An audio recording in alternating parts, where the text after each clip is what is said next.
자, 안녕하세요. 이번 시간은 파이로틴이 마지막 시간이 될 것 같은데요. 마저 살펴보도록 하겠습니다. 여기 인비트로랑 인비보라고 되어 있는데, 여기에서 이제 인비트로 같은 경우에는 시험관에서 하잖아요. 여기 셀 라인이 적혀 있는데 셀이 아니라 셀 라인입니다. 라인은 무슨 말인지 한번 보도록 하겠습니다. 어떤 질문자가 이제 질문을 했는데 세포 배양을 하려는 사람입니다. 그래서 셀이랑 셀 라인의 차이가 무엇인지 대해서 물어봤는데요. 셀은 말 그대로 세포다. 반면에 요거가 되거나 이모럴라이즈드가 돼서 지속적으로 컬처가 가능한 상태의 셀을 뜻하게 되는데, 컬처 같은 경우에는 to breed and keep particular living things라고 합니다. 한마디로 미생물 조직 등을 배양하다라는 뜻이고요. 몇 번이고 지속적으로 컬처가 가능한 상태다. 어떻게 이렇게 됐을까요? 바로 요거를 했기 때문에 되는 것이고요. 셀 같은 경우에는 제한이 되어 있는데, 셀라인 같은 경우에는 수백 페이지로 또 유지가 돼서 실험에서 사용하기 편하다라고 합니다. 그 다음에 데이터 관련해서는 셀을 직접 얻어서 사용하기도 한다 그러는데, 여기서 우리가 실험할 때 두 가지로 나눕니다. 라인이랑 프라이머리 셀입니다. 이 프라이머리 셀이라는 것은 보통 조직에서 바로 분리해낸 세포를 의미하고요. 요거 같은 경우에는 수명이 정해져 있겠죠, 당연하게. 근육세포라면은 근육에서 분리, 면역세포라면은 비장이나 혈액에서 분리를 하고요.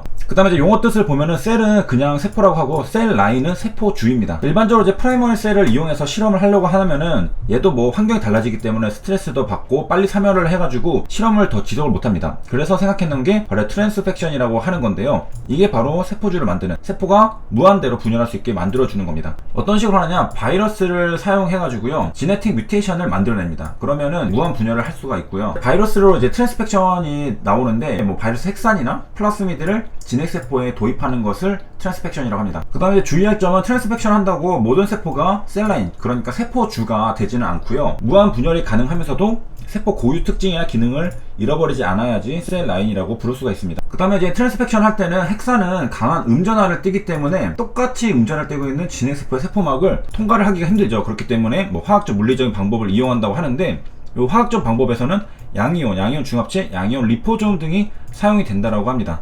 물리적인 것은 그냥 뚫고 들어가서 주입을 하는 거죠. 양이온 리포솜이 등장하는데, 리포솜이라는 것은 인지질과 콜레스테롤 따위로 만든 미세한 구형 이중막이라고 하는데요. 이렇게 생겼습니다. 그래서 여기 보면은 이쪽이 친수성이고 여기가 소수성, 소수성끼리 모이고 여기도 친수성, 여기 물.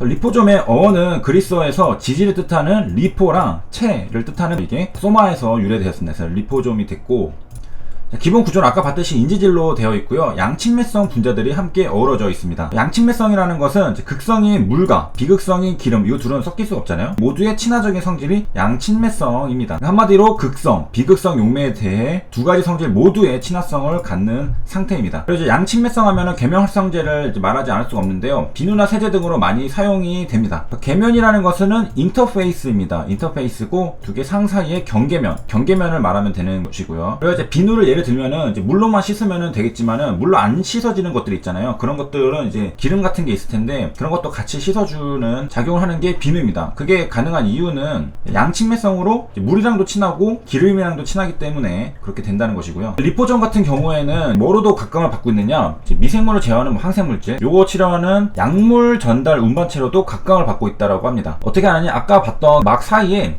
약물을 보입합니다. 체내에 약물이 조금 오래 버틸 수 있겠죠.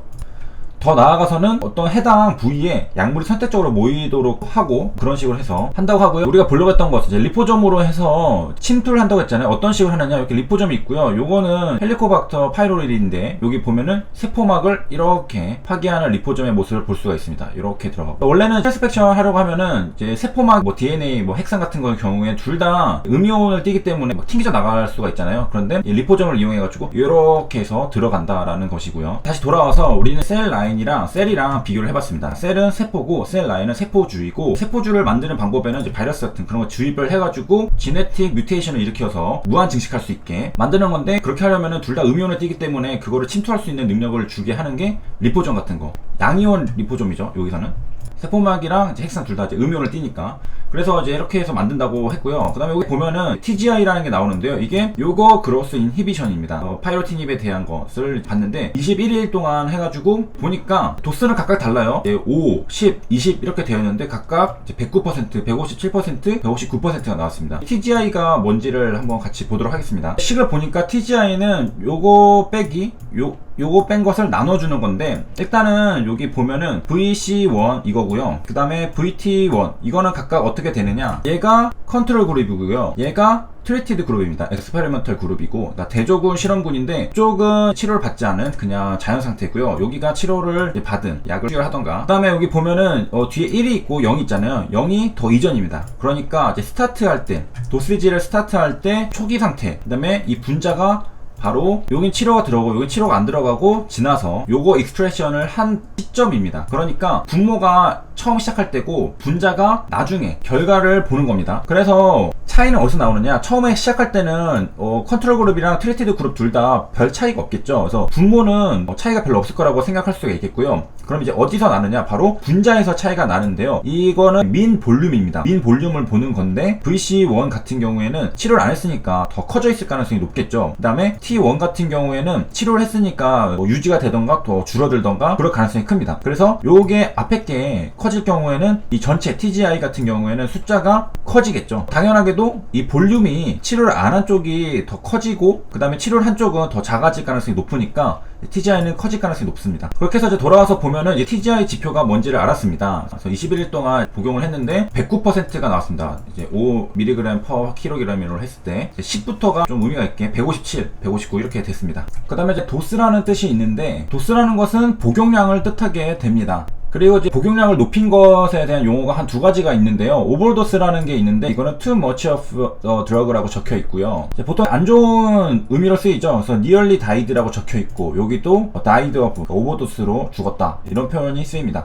그 다음에 또 이제 비슷한 표현으로 이제 메가도스라는 표현이 있는데, 이것도 이제 많이 먹는 건데, dose many times the usual amount, 그러니까 보통보다 이제 몇 배로 더 많이 먹는 거. 예를 들어서 이제 비타민이나 뭐 드러그에 대해서 쓰이는데, 특히 이제 메가도스는 비타민C 메가도스 이런 식으로 표현을 많이 쓰게 됩니다.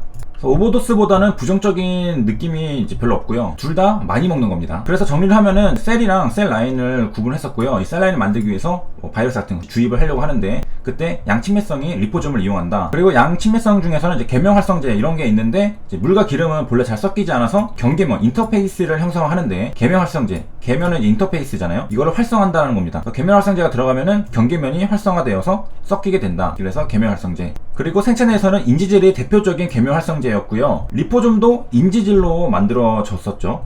비누를 이제 예를 들면은, 비누는 이제 우리가 손 씻을 때 물에 녹는 것은 그냥 물로만 씻으면 되는데, 기름 같은 거는 물에 안 녹기 때문에 잘 안 씻어지거든요. 그래서 비누를 통해서 분자가 끌어안고 같이 녹아서 씻겨 내려가게 됩니다. 그 다음에 이제 TGI를 봤는데, TGI는 요거 그로스 인히비션인데 높을수록 인히비션을 잘한다라는 것이었고요, 수식도 살펴봤습니다. 그래서 이제 분자 쪽에서 차이가 많이 나게 되는데, 분자 쪽에 앞쪽에 있었던 컨트롤 그룹의 볼륨이 커질 경우에 뒤쪽에 있는 엑스페리먼털 그룹 쪽의 볼륨이 작아질수록 TGI는 더 커지게 됩니다. 파이로틴 경우에는 이제 11대 157%가 나왔다는 것도 같이 봤습니다. 시청해주셔서 감사합니다.